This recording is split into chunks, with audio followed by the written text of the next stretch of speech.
అందరికీ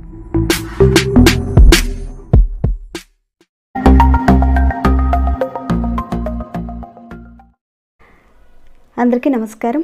ఎలా ఉన్నారు? బాగున్నారా? నేనైతే బాగున్నానండి.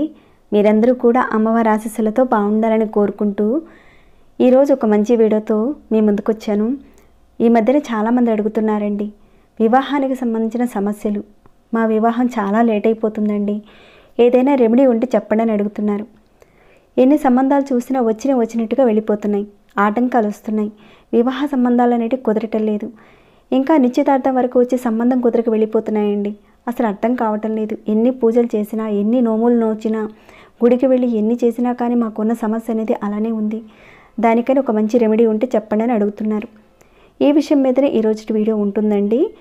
ఇలాంటి వివాహ దోషాలు తొలగి వివాహం తొందరగా కావడానికి, అంటే అది ఆడవారైనా మగవారైనా ఎవరైనా చేసుకోవచ్చండి ఈ చిన్న పరిహారాల్ని. అన్ని విషయాలు ఈ వీడియోలో నేను పూర్తిగా చెప్తాను. వీడియో స్కిప్ చేయకుండా ఎండింగ్ వరకు చూడండి. అలానే ఈ వీడియోకి లైక్ చేయండి. ఇంకా సబ్స్క్రైబ్ కాకుండా ఉంటే మన ఛానల్లో ఇలాంటి అనేక రకాలైన సమస్యలకు సంబంధించిన పరిహారాలు, పూజలు ఉన్నాయి. మీరు ఒకసారి చూసి మీ సమస్యకు సంబంధించిన ఒక పరిహారాన్ని ఎంచుకొని ప్రయత్నం చేయండి. ఇంకాను ముందు వీడియోలో సంతాన సమస్యలకు సంబంధించిన పరిహారాలు కూడా చెప్పడం జరిగిందండి. ఎన్ని గుళ్ళు గోపురాలు తిరిగినా మాకు సంతానం కలగటం లేదండి, ఏదైనా పరిహారం ఉంటే చెప్పండి అని ఇంతకుముందు అడిగారు. నేను ఆ విషయం మీద పూర్తిగా డీటెయిల్స్గా చెప్పి ఎలాంటి పరిహారాలు చేసుకుంటే మీకు సంతానం కలుగుతుందన్న విషయాల్ని పూర్తిగా ఎక్స్ప్లెయిన్ చేశాను. అది చేసుకున్న వారికి చాలా మంచి ఫలితాలు వచ్చాయని కూడా చెప్పడం జరిగిందండి. ఎవరైనా ఆ సమస్యలు ఉన్నవారు ఉంటే ఆ వీడియోని చూడండి.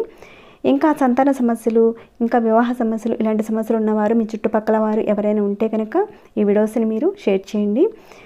ఇంకా చాలామంది అన్నారండి, మేము గుడులు తిరిగామండి, పూజలు చేశామండి, కానీ ఫలితాలు రావటం లేదు, వివాహం కావటం లేదండి అని ఇలా అన్నారు. మీకు దగ్గరలో ఉన్న పండితులు మీరు ఒకసారి కలిసి మీ జాతకంలో ఏమైనా దోషాలు ఉన్నాయో లేదో అని ఒకసారి మీరు తెలుసుకొని ఖచ్చితంగా ఆ గ్రహ దోషానికి పరిహారాన్ని చేసుకోండి.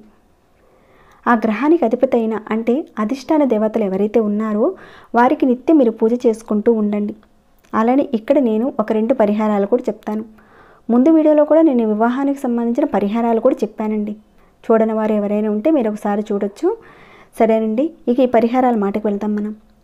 సప్తమ స్థానంలో రాహుకేతువుల యొక్క ప్రభావం ఎక్కువగా ఉండడం వల్ల పెళ్లి సంబంధాలు, అంటే మీరు ఎన్ని చూసినా కానీ ఫలితాలు అనేటివి ఉండవు. కొన్ని సందర్భాల్లో నిశ్చితార్థం జరిగిన తర్వాత కూడా వాయిదా పడుతుంది. అలానే నిశ్చితార్థం జరిగిన తర్వాత పెళ్లి కూడా వాయిదా పడడానికి కూడా అవకాశం ఉంటుంది. సప్తమ స్థానంలో ఉండే రాహుకేతువుల ప్రభావం వల్ల ఇది జరుగుతూ ఉంటుంది. ఇది తగ్గాలంటే మీరు ఏం చేయాలంటే, మీకు దగ్గరలో కనకదుర్గ అమ్మవారి గుడి ఉంటే కనుక అక్కడికి వెళ్ళి మీరు 8 శుక్రవారాల పాటు అమ్మవారికి కుంకుమార్చన చేయించండి. మీకు దగ్గరలో ఉన్న గుడి దగ్గరికి వెళ్ళి ఉదయం పూట రాహుకేతువుల ప్రభావం ఎవరికైతే ఉన్నాయో, అంటే ఆడవారైనా మగవారైనా ఎవరైనా సరేనండి, కనకదుర్గ అమ్మవారి గుడిలో కుంకుమార్చన చేయించుకోండి. ప్రతి శుక్రవారం చేయించుకోండి. అలా చేయించడం వల్ల మీకు వివాహం జరగడానికి అవకాశం ఉంటుంది. ఇంకా మీరు ప్రతిరోజు అమ్మవారి యొక్క నామాన్ని 108 సార్లు చదువుతూ ఉండండి. అమ్మవారి నామాన్ని నేను స్క్రీన్పై ఇస్తానండి. ఇంకాను నేను డిస్క్రిప్షన్ బాక్స్లో కూడా ప్రొవైడ్ చేస్తాను, మీరు చూడొచ్చు. తప్పకుండా ప్రతిరోజు చదువుతూ ఉండండి. అలానే మరొకటండి, మీకు తొందరగా వివాహం కావాలనుకుంటున్నారు కదా, మీరు 8 మంగళవారాల పాటు మీకు దగ్గరలో ఉన్న ఆంజనేయ స్వామి యొక్క గుడికి వెళ్ళి మీరు 108 తమలపాకులతో అర్చన చేయించుకోండి. అంటే మీరు ప్రతి మంగళవారం 108 తమలపాకులతో అర్చన చేయించండి. ఆ విధంగా మీరు 8 మంగళవారాల పాటు చేయాలి. దీనివల్ల రాహుకేతువుల ప్రభావం అనేది తగ్గి మీకు ఖచ్చితంగా వివాహం జరుగుతుంది. అంటే వివాహం జరగడానికి మీకు మార్గాలు తెలుస్తాయి, సంబంధాలు కుదురుతాయి. అలానే కొందరికి శని ప్రభావం వల్ల కూడా వివాహం లేట్ అవుతూ ఉంటుంది. దానికని మీరేం చేస్తారంటే, కొంచెం తేనెను తమలపాకు మీద వేసి, అంటే ఒక 1/2 స్పూన్ తీసుకోండి. తేనెను తమలపాకు మీద పెట్టి మీ ఇంటి దగ్గరలో కానీ ఎక్కడైనా సరే, దేవాలయం దగ్గర కానీ ఎక్కడైనా నల్ల చీమలు తిరుగుతూ ఉంటాయి కదండి, వాటికి మీరు ఆ తేనెను ఆహారంగా పెట్టండి. అంటే తమలపాకు మీద తేనెను వేసి వాటికి ఆహారం పెట్టండి. దీనివల్ల శనిగ్రహ దోషాలు ఏమైనా ఉంటే అవి తొలగిపోయి మీ వివాహం ఆలస్యం అవుతూ ఉంటే మీ వివాహం తొందరగా జరగడానికి అవకాశం ఉంటుంది. ఇంకా మీకు కుజదోషం ఉన్నా, కాలసర్ప దోషం ఉన్నా, అలాంటివి ఉన్నాయేమో మీరు ఒకసారి తెలుసుకోండి. మామూలుగా మీకు కుజదోషం కానీ కాలసర్ప దోషం ఉందా లేదా అనేది మీకు దగ్గరలో పండితులు ఎవరైనా ఉంటే కనుక అడిగి తెలుసుకోండి. ఇంకా ఇక్కడ చెప్పుకునే వీటిని కూడా ఆచరించండి. మీకు అడ్డంకులు అలాంటివి తొలగిపోయి మీకు వివాహం కావడానికి అవకాశాలు ఉంటాయి.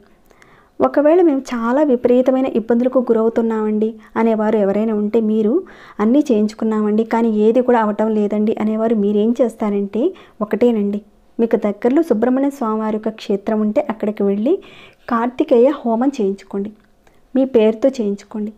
కాలసర్పదోషం ఉంది, కుజదోషం ఉంది, అన్నీ చేయించుకున్నాము కానీ అనుకున్నది ఏది కూడా అవ్వటం లేదండి అనేవారు, ఆ సమస్య తగ్గటం లేదనేవారు మీ దగ్గరలో ఉన్న కార్తికేయుడు అంటే సుబ్రహ్మణ్య స్వామివారి యొక్క టెంపుల్కి వెళ్ళి మీ పేరు మీద హోమం చేయించుకోండి.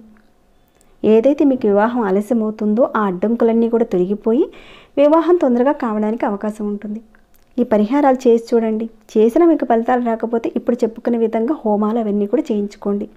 మీకున్న సమస్య తీరిపోవాలని నేను కోరుకుంటూ ఈ వీడియోని ఇంతటితో ముగిస్తున్నానండి. ఇంకేమైనా డౌట్స్ ఉంటే అడగండి, రిప్లై ఇస్తాను. ఇంకా ఇలాంటి సమస్యలు ఉన్నవారు మీకు తెలిసిన వారు ఉంటే వారికి ఈ వీడియోని షేర్ చేసి పుణ్యం కట్టుకోండి. ఇంకా లైక్ చేయకుండా ఉన్నవారు ఉంటే లైక్ చేయండి. సబ్స్క్రైబ్ కాకుండా ఇంకా చూస్తుంటే సబ్స్క్రైబ్ చేసుకొని ప్రతిరోజు మన ఛానల్లో ఉన్న వీడియోస్ని చూస్తూ ఉండండి. మరొక భక్తి వీడియోలో మళ్ళీ మిమ్మల్ని కలుసుకుంటాను. అంతవరకు సెలవు.